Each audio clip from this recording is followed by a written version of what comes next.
Dr. Silvio Cardoso, mais uma vez, com muita alegria, aqui na janela da Paulista. Mas com todos aqueles cuidados que você já sabe, que estão aqui escritinhos, mesmo que você esteja, como nós todos estamos aqui, vacinados, tá certo? Bom, doutor Silvio, que negócio é esse de a dor nossa de cada dia? Isabel, é um prazer estar de volta. Na realidade, esse tema eu coloquei porque parece uma oração, né? A dor nossa de cada dia. E para nós que estamos do lado de lá da mesa atendendo, isso é quase como uma oração diária. O grande problema é quando a dor perdura. Porque aquela dor aguda você vai resolver de uma forma ou de outra. O paciente tem uma fratura, você vai tratar essa fratura ou imobilizando ou operando e vai resolver antes que ela se torne uma dor crônica. E é especificamente sobre essas que nós vamos falar. Só para entender, existem 3 tipos de dores. Aquela dor que ela, na realidade, você sente ela num determinado local, ou na pele, ou no músculo, ou no osso. É uma dor que a gente chama de somática. Por exemplo, uma queimadura, um ferimento, uma fratura. Essas dores somáticas, na grande maioria, são dores agudas. Mas a dor nossa de cada dia vira quando se torna uma dor crônica. O que é uma dor crônica, Como é que Isabel? isso acontece? Então, a dor crônica, ela tem duas definições na classe médica. Tem uma corrente que defende que a dor se torna crônica quando ela passa de 3 meses. E a outra corrente diz que é depois de 6 meses. A diferença é pequena. É pequena, então fica as duas teorias porque a dor já ficou crônica. Para mim, depois de 3 meses é dor crônica. E aí, visto essa situação, o que a dor crônica representa no dia a dia do paciente? O principal é a perda de qualidade de vida desse paciente. E eu vou me prender aqui a 2 tipos de dores que, na realidade, vão envolver 90% dessas chamadas dores crônicas.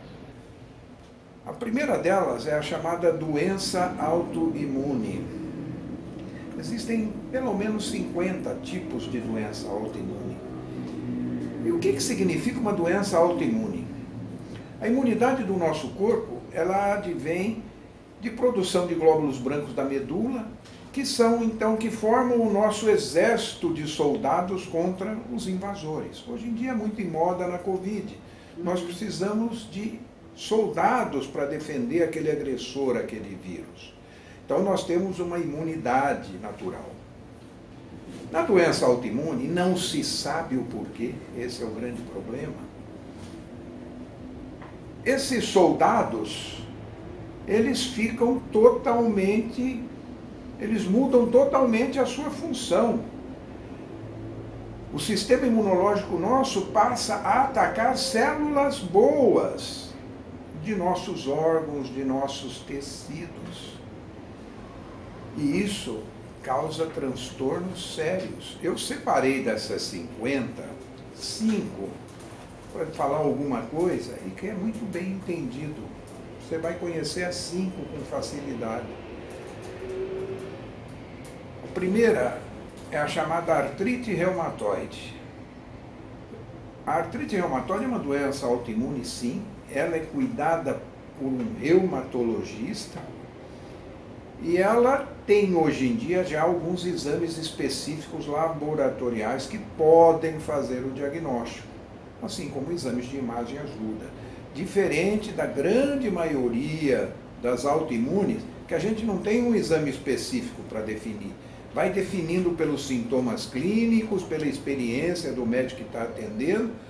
A artrite reumatoide tem essa facilidade hoje de alguns exames laboratoriais que podem indicar, alguns exames de imagem que podem indicar, mas continua sendo o diagnóstico clínico principal. O que esse paciente tem? É aquele paciente que começa a deformar os dedos da mão. Essa deformidade e esse edema leva a uma rigidez, a uma perda de função. ela ataca também regiões como a coluna lombosacra, quadril, e o paciente começa a ter dificuldade para andar. Então é uma doença, por essa limitação, que a qualidade de vida do paciente realmente diminui muito. Tem tratamento? Não tem tratamento de cura, como a maioria das autoimunes. O tratamento visa tentar melhorar a qualidade e colocar esse paciente numa vida diária um pouco mais com qualidade.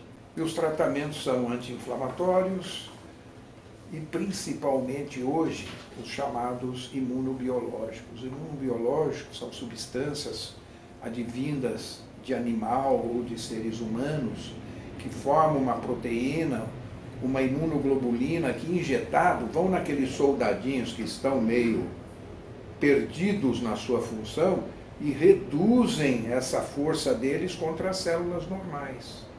Você vê que é uma luta meio desigual. Ela não vai lá e aniquila aquele exército que está com a sua disfunção. Ela faz barreiras e isso traz um pouco mais de qualidade de vida aos nossos pacientes. Agora, é todo o sistema imunológico que de repente se volta contra mim? Ou é parte dele? Não, é todo ele, porque na realidade a produção sai de um único órgão, sai da medula óssea nossa, e essa medula não se sabe o porquê. Existem sim hoje alguns estudos que não se sabe porquê, mas sabe-se que tem alguns fatores de risco.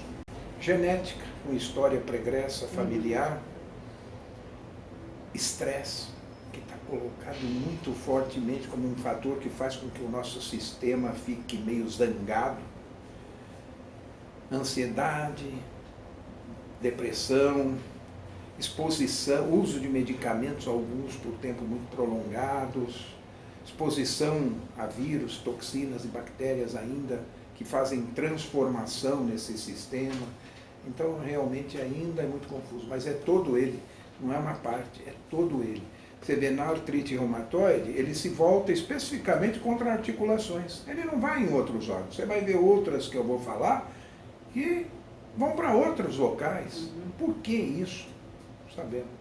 Aí sim, não é a formação, não é o nosso sistema imunológico, parte ou todo. É aonde esses guerreiros vão machucar células boas. Por que que na artrite reumatoide eles vão só em articulações, só em parte óssea? Diferente de outras. Por exemplo, a segunda é a chamada doença de Crohn. A doença de Crohn, esse sistema imunológico nosso desvirtuado vai atacar células do nosso intestino. No intestino, o que ele tem que fazer lá? Células saudáveis, danificadas, inflamadas, produzindo dor abdominal muito intensa, diarreias, febre, perda de apetite, emagrecimento. E dentre as autoimunes, essa é a única. Essa, eu falei que a primeira era cuidada pelo reumato, essa é pelo gastro. Olha, veja bem, um ortopedista aqui recebe e na realidade tem que saber identificar e saber para onde mandar. Para onde mandar. Essa é o gastro. Por que o gastro? Porque está na área intestinal e é uma das poucas doenças autoimunes que além de você dar medicação para melhorar o sintoma e a qualidade de vida, às vezes exige cirurgia. Porque a inflamação é tão grande que estenosa a alça e dá obstrução. Então o gastro tem que intervir e operar de urgência. Então, a doença de Crohn é a única que tem essa característica de, além de melhorar a qualidade de vida, às vezes exigir intervenção do cirurgião. Mas não resolve. Você não vai resolve, curar nada. Não vai curar a doença, mas vai resolver aquele momento. E o restante vai de novo nos imunobiológicos, que hoje é o que há. Hoje já existem 42 imunobiológicos. A vacina é um imunobiológico, ela é fabricada em animal e daí ela é transportada para ser uma defesa imunológica do nosso organismo. E aí eles estão fazendo com essas doenças. Eles vão lá e falam, bom, esse aqui consegue frear um pouco, vamos usar para artrite reumatoide. Esse consegue frear um pouco no Crohn. Problema, é caro. São imunobiológicos que são caros. Alguns planos de saúde cobrem já por exigência e outros, às vezes, tem que se batalhar um pouco para conseguir. A terceira, para mim, é a mais grave. Agora eu vou falar em mais grave das autoimunes. é a esclerose múltipla. Ela é uma doença autoimune porque o nosso sistema imunológico se volta contra o cérebro. Olha, eu falei das articulações, do intestino e agora cérebro. E ela é grave por quê? Porque aí ela afeta todo o sistema nervoso. A pessoa às vezes tem dificuldade para falar, para engolir, para andar. O que ela vai fazer? E é progressivo. Então essa é considerada, é tratada por um neurologista. Olha, reumatologista, gastro e neuro.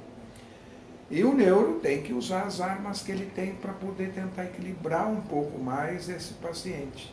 Melhorar sempre a qualidade de vida. Tentar com exercícios físicos que possam melhorar a força muscular. O trabalho do fisioterapeuta tentando melhorar o equilíbrio. Permitir que com isso o paciente consiga ter alguma autonomia para poder viver o seu dia a dia. Senão fica realmente muito difícil. É um desastre. A gente tem colegas com doenças autoimunes, que tem os melhores especialistas, e vê aquele dia a dia sempre muito sofrido. A quarta é muito comum, mas aí já vem outra especialidade para cuidar. É a psoríase. A psoríase, tão conhecida doença de pele, em que o sistema imunológico resolveu atacar onde? As células da pele. Ele é maluco. Né? E olha lá aquela conhecida reação de pele que dá principalmente em pregas, cotovelos, joelhos, no dorso, e que o dermatologista usa suas pomadas, seus cremes, seus anti-inflamatórios e usa de novo o imunobiológico. Você vê que a gente fala em doença autoimune e a gente volta a falar em imunobiológico. E já passamos por 4 especialidades e eu que recebo esse paciente não trato nenhuma delas. Mas tem que saber para encaminhar. Então eu falei da mais grave, agora eu vou falar da mais complexa para tratar. E essa também volta para o reumatologista. É o chamado lúpus. O lúpus é uma doença autoimune que é complexa porque, diferente das outras que escolhe um tecido, um órgão para atacar, ela ataca todos. Existem vários tipos de lúpus, pode atacar cérebro, pulmão, coração, articulação, pode atacar tudo. Nesse caso, o reumato cuida, mas é um dos poucos casos de autoimune que ele depende muito de interconsulta. Ele precisa do neuro, ele precisa do pneumo, ele precisa do cardiologista. Depende. Depende de onde ele está atacando. Depende de onde ele está atacando. Mas essas doenças, elas são doenças de pessoas idosas ou de mais idade, ou também acontecem nos jovens? Por exemplo, vamos falar do lúpus. O lúpus é frequentemente mais frequente em mulheres e jovens. A artrite reumatoide já é um pouco mais adiante, mas existe a chamada artrite reumatoide juvenil com 17 anos. Então, não tem uma característica. Tem assim, ó, o mais frequente no lúpus é mulher e jovem. Mas muda na outra autoimune, já não segue essa mesma regra na outra autoimune. A artrite reumatoide dá em jovem e dá em idoso. Então é extremamente incompreensível. E o estranho é que a gente não sabe a causa, né? Porque se descobrisse a causa, talvez pudesse... Aí seria a grande revolução nas autoimunes. Mas se chegar lá, porque tem que ter uma causa da transformação dessa função do nosso sistema que é tão perfeito. Alguma coisa vai lá e cutuca esse sistema, atrapalha esse sistema a funcionar como ele devia. Muito obrigada, Dr. Silvio, e vamos agora para o nosso vídeo número 2, ok? Mas é daqui a alguns dias. Até lá!